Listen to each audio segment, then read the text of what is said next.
रमा एकादशी व्रत की पौराणिक कथा।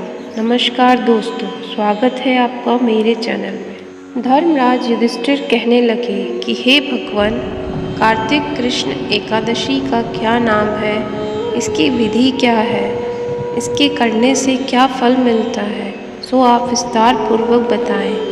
भगवान श्री कृष्ण बोले कि कार्तिक कृष्ण पक्ष की एकादशी का नाम रमा है। यह बड़े बड़े पापों का नाश करने वाली है। इसका महात्म्य मैं तुमसे कहता हूँ, ध्यान पूर्वक सुनो। हे राजन, प्राचीन काल में मुचुकुंद नाम का एक राजा था। उसकी इंद्र के साथ मित्रता थी और साथ ही यम, कुबेर, वरुण और विभीषण भी उसके मित्र थे। यह राजा बड़ा धर्मात्मा, विष्णु भक्त और न्याय के साथ राज करता था। उस राजा की एक कन्या थी जिसका नाम चंद्रभागा था। उस कन्या का विवाह चंद्रसेन के पुत्र शोभन के साथ हुआ था। एक समय वह शोभन ससुराल आया। उन्हीं दिनों जल्द ही पुण्यदायिनी एकादशी रमा भी आने वाली थी। जब व्रत का दिन समीप आ गया तो चंद्रभागा के मन में अत्यंत सोच उत्पन्न हुआ कि मेरे पति अत्यंत दुर्बल है और मेरे पिता की आज्ञा अति कठोर है। दशमी को राजा ने ढोल बजवाकर सारे राज्य में यह घोषणा करवा दी कि एकादशी को भोजन नहीं करना चाहिए। ढोल की घोषणा सुनते ही शोभन को अत्यंत चिंता हुई।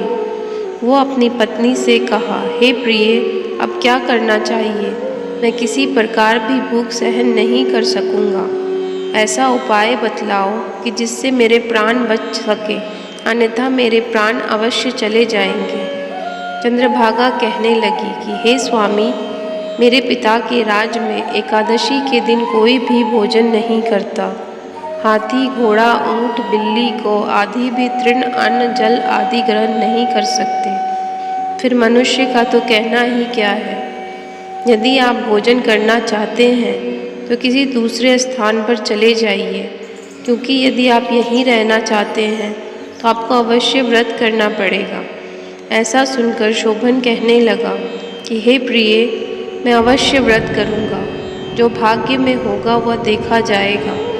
इस प्रकार से विचार कर शोभन ने व्रत रख लिया और वह भूख और प्यास से अत्यंत पीड़ित होने लगा। जब सूर्य नारायण अस्त हो गए और रात्रि को जागरण का समय आया, जो वैष्णवों को अत्यंत हर्ष देने वाला था, परंतु शोभन के लिए अत्यंत दुखदायी हुआ। प्रातःकाल होते शोभन के प्राण निकल गए।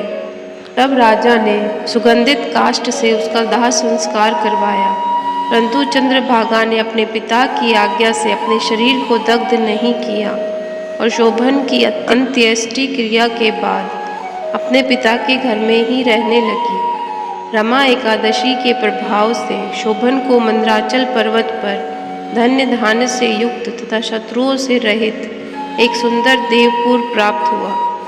वह अत्यंत सुंदर रत्न और वैदुर्य मणि जडित स्वर्ण के खंभों पर निर्मित अनेक प्रकार की स्फटिक मणियों से सुशोभित भवन में बहुमूल्य वस्त्राभूषणों तथा छत्र व चवर से विभूषित गंधर्व और अप्सराओं से युक्त सिंहासन पर आरूढ़ ऐसा शोभायमान होता था मानो दूसरा इंद्र विराजमान हो। एक समय मुचुकुंद नगर में रहने वाले एक सोम शर्मा नामक ब्राह्मण तीर्थ यात्रा करते हुए घूमते घूमते उधर जा निकले और उसने शोभन को पहचान कर कि यह तो राजा का जमाई शोभन है, उसके निकट गया। शोभन भी उसे पहचान कर अपने आसन से उठकर उसके पास आया और प्रणाम आदि करके कुशल प्रश्न किया।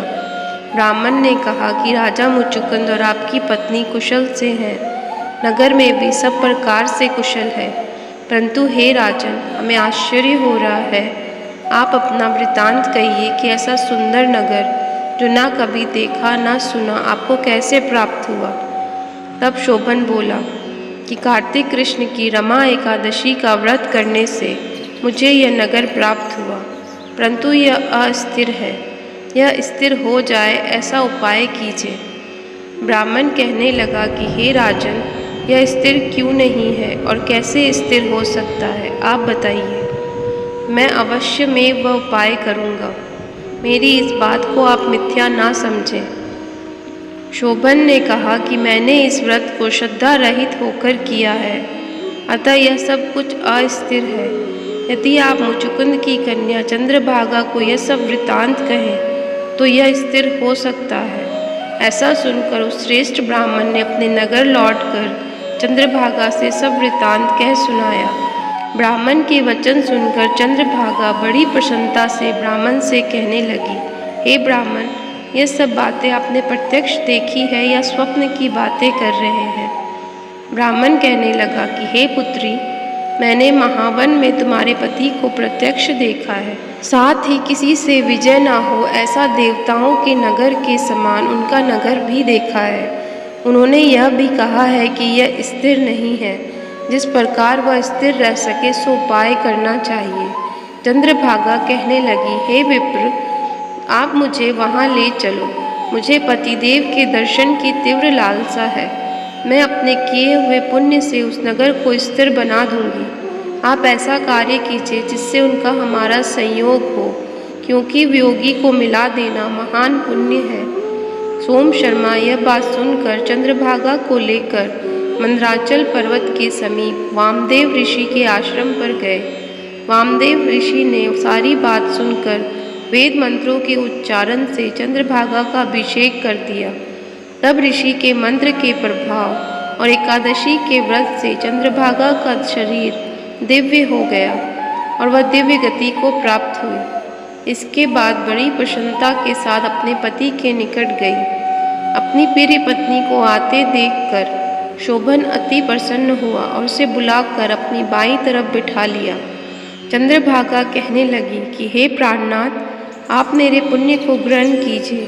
अपने पिता के घर जब मैं 8 वर्ष की थी तब से विधि पूर्वक एकादशी के व्रत को श्रद्धा पूर्वक करती आ रही हूँ। इस पुण्य के प्रताप से आपका यह नगर स्थिर हो जाएगा तथा समस्त कर्मों से युक्त होकर प्रलय के अंत तक रहेगा।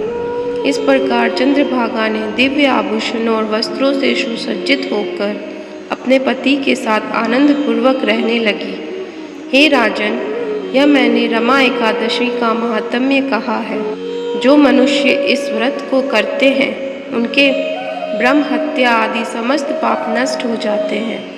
कृष्ण पक्ष और शुक्ल पक्ष दोनों की एकादशियाँ समान हैं। इनमें कोई भेदभाव नहीं है, दोनों समान फल देती है। जो मनुष्य इस महात्म्य को पढ़ते अथवा सुनते हैं वे समस्त पापों से छूटकर विष्णु लोक को प्राप्त होते हैं। ओम नमो भगवते वासुदेवाय नमः। कथा समाप्त।